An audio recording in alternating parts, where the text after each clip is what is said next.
Anchors Away. What's this all about? Well, we're not really sure. Well, we know what it is, but where it's going to go, we don't know just yet. We certainly hope we get some of your involvement. We know it is not a seafood restaurant that's opening up, and we certainly aren't joining the Navy. But each week, hopefully, we're going to be joining some anchors. We're going to take them out of their normal setting, more or less, Anchors Away, and we're going to discuss topics that may or may not be relevant to you, but they might be relevant to us. The anchor team that we've assembled: Ashley Ketz, Mallory Harden, and of course, Chief Keith, our chief meteorologist. There'll be a lot of that, but so it's going to be one of those things. We hope to get folks out there involved in this, and some things we're going to toss around and talk about. And one thing that I want to talk about, because a lot of people are talking about it, is the new iPhone came out. iPhones, right? Do we care? What's an iPhone? Exactly. Keith still has a 4. No, I don't have a 4. A 3? No, I've got an iPhone SE. Ooh. I don't really like the big phones. I want to keep them compact. So I got the smaller one. You know, and guys are generally, we're big technology guys. You know, we're supposed to be anyway. But ladies, does the iPhone change up matter to you at all? I know it's bigger. I heard that at some point it's going to be, I don't know how big it's going to be. They called it the supersized iPhone, but I love the iPhone for pictures. I love a good camera on it because, you know, we take so many pictures of our kids, so you love the good quality. I don't know what the new one offers, but if it could take good pictures, I love it. I'm sure that's part of it. Is it a phone? Is it a camera? Have they gone too far? I mean, are we done with the new phones? You might as well carry an iPad around. I mean, that's, let's go back to laptops. I mean, iPhones were supposed, cellular phones are supposed to be convenient, small, put in your pocket. Now people walk around and, gosh, their pockets are all full. Some of the people can't even get their phones in their pockets anymore because these phones are just too big. Yeah, I said no the last time I got a phone. I got the traditional size because I want to be able to stick it in my purse. You guys are moms. What are moms talking about these days? School starting, middle school, or preschool? What are moms talking about? I feel like I've heard a lot of people have already gotten sick this year, and kids already home from school. We're only a month in, and it seems a little early to be talking about the flu, but I think the flu, it's going around. Unfortunately, talking about that. The start of school is big. Getting our kids in, those first day of school pictures are always so important. My daughter started pre-K, and she is pumped. She gets to wear a little uniform, a little pleated skirt, which is so cute. How was it like dropping her off? Oh my goodness. Well, my husband actually drops her off, so I did the big goodbye at home, but she loves it, and I think I've told you all this story, so I'm sorry, I'm going to tell it again. Tell it. She came home after one of the first days of school and had us both sit down on the couch and said she had really big news, and we were like, what could this be? Mommy, Daddy, sit down, it's big news, and she said, I have been chosen to be the door holder this week at school. Oh. Yes. Well, that is big news. Yes, that is huge in her world. And she said that means she gets to be number 2 in line. And we said, that's a big deal. Who's number 1? And she said, the line leader. The line leader is like, oh. So we're going for the line leader position at some point this year. It's funny what's so big for a 4-year-old. You know, and think about this too, Keith. Your daughter just went to college. Oh my gosh, That's huge. It's gigantic huge. I cried. Empty nester. Oh yeah, I mean, you're talking about your 4-year-old, and I know it sounds like it's the same old story people always hear, but I remember my kid when we moved here back in 2011. Well, I got here in 2011, and my family moved out here in 2012, and my daughter started halfway through the 6th grade, and that seems like just yesterday. And then we dropped her off at OBU about a month ago, and she's already an independent new person. So you start raising these little people, and before you know it, they're like an independent person doing their thing, and she has her own circle of friends. She already knows Arkadelphia inside out, and I've been around Arkansas, but she knows Arkadelphia better than I ever will, I think. Do you have to fight the urge as a dad to not call her every day?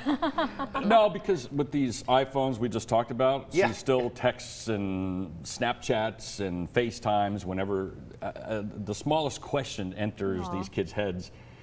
But it's nice. She's independent, but she still feels comfortable, talking to us and coming back to us for advice. So Doesn't that's that kind make of you feel good? She's a daddy's girl. Yeah, well, I think all daughters are daddy's girls. Yeah, because they're basically wrapped around our fingers. Speaking of daddy's girls, Karsten is what? How old now? She's 11. 11. And she's in 6th grade, and it's one of those things I think about her every day when she's at school. Is she happy? Is she having a good time? And she comes home and she is.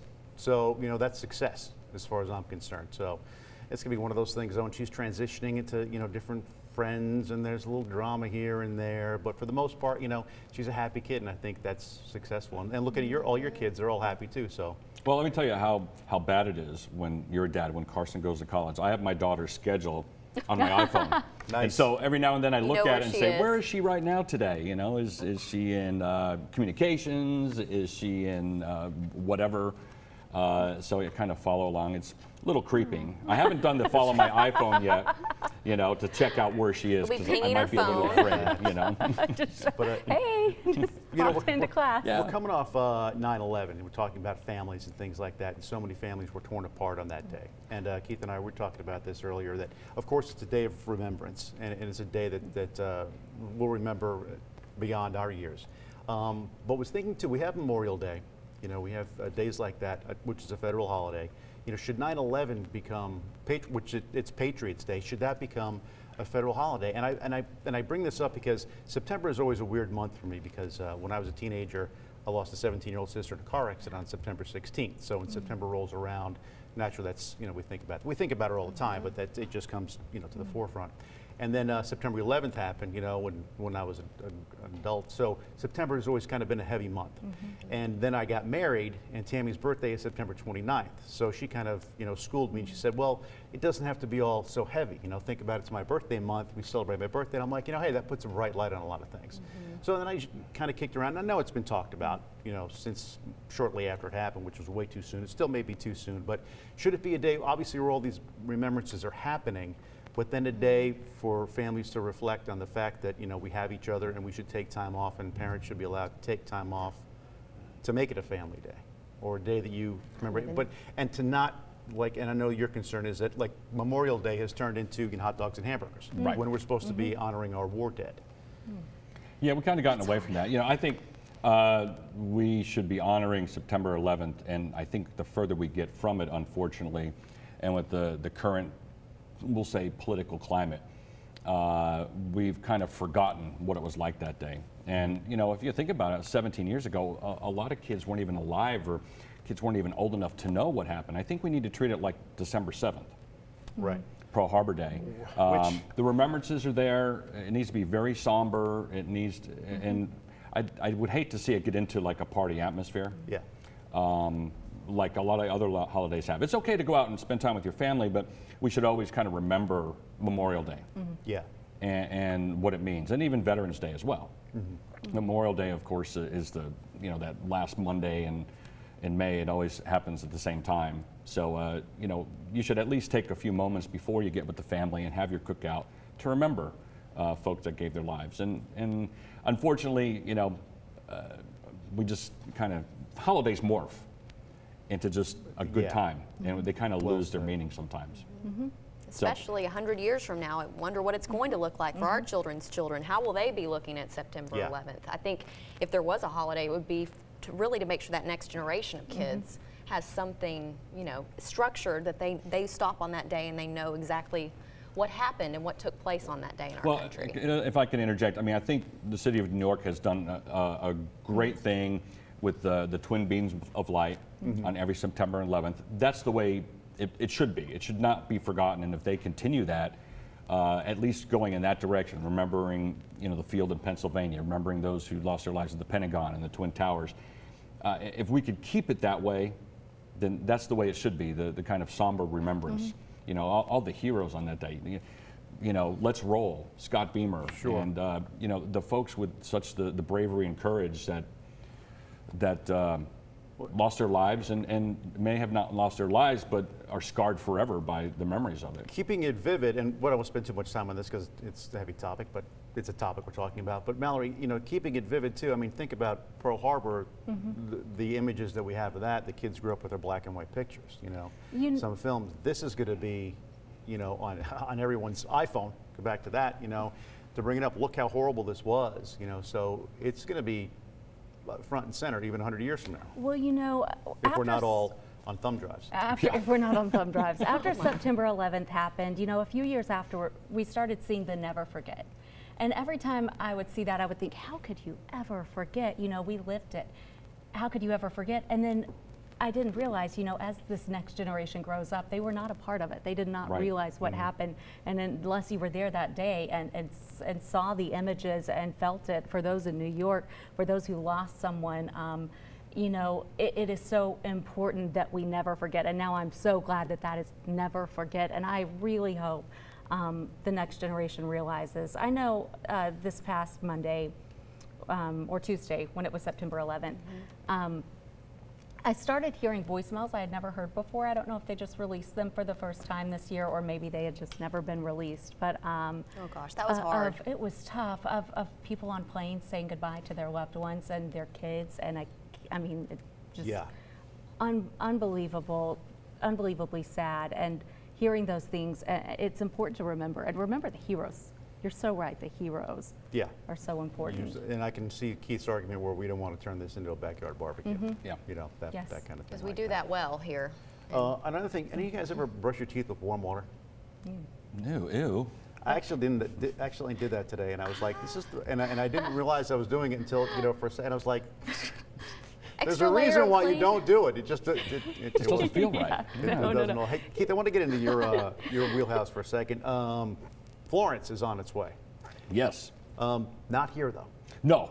Do you want to know more? That's Florence. That sums Florence. I mean, huge. Now, a lot of people are concerned. Oh, it's down to Category 2. It may be a Category 1 or 2 at landfall. But Florence's wind field has expanded considerably, and that's my graphic. I haven't quite gotten that updated yet. The hurricane should be over where all the isobars are and where all the precipitation is. That's a work in progress for the 4 o'clock show today. But Hurricane Florence's wind field has gotten so large that it is going to cause, perhaps for the East Coast, a Category 3 or 4 storm surge. It's like what we went through in Hurricane Ike. Hurricane Ike was in Houston, was a Category 2 hurricane that caused a Category 5 storm surge. We had a 25-foot storm surge on the Bolivar Peninsula just east of Galveston. So just because the wind speeds have come down doesn't mean it's not as dangerous a storm. And it is going to be wandering in the southeast United States for days.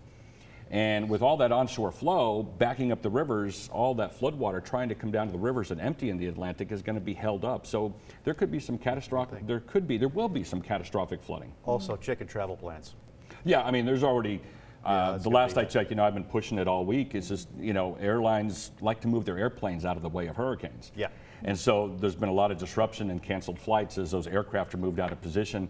So, you know, if you're flying to the East Coast, anywhere from, you know, Washington, Philadelphia down to Atlanta, you're going to have disruptions because the aircraft are all out of place. Things you got to keep in mind. All right, guys. Well, thanks very much. That's us getting out the gate with anchors away. Hopefully the anchors will not be cast away, and we'll do this again. Maybe we'll do it again. We'll do it again.